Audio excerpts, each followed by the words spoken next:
How are they to believe in one of whom they have never heard? Paul is coming hard and fast with the cross-references today.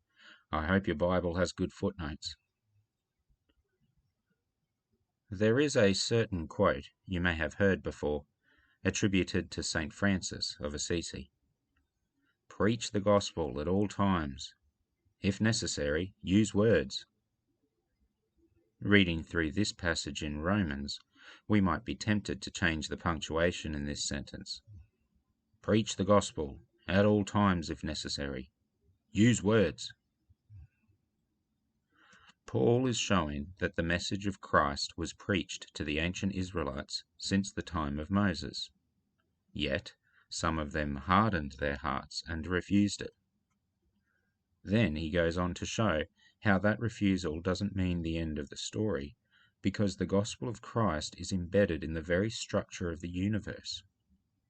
Verse 18 comes directly from the 19th Psalm. It is a short psalm. Go and read it. The voice that has gone out is the glory of God. That is, Christ's cross is the glory of God, and it is embedded in the fabric of reality. Look at one other cross-reference. In verse 16, Paul talks about Isaiah's question, Lord, who has believed our message? Isaiah asks this in Isaiah chapter 53.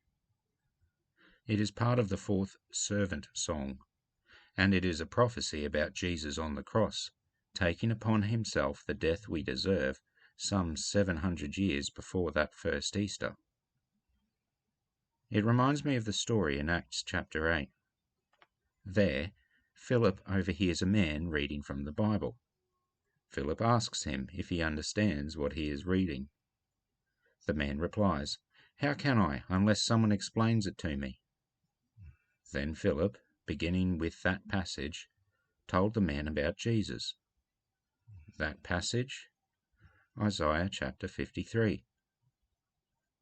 Life, the universe, and everything in it begins to make perfect sense once we understand that the cross stands in the middle of it all.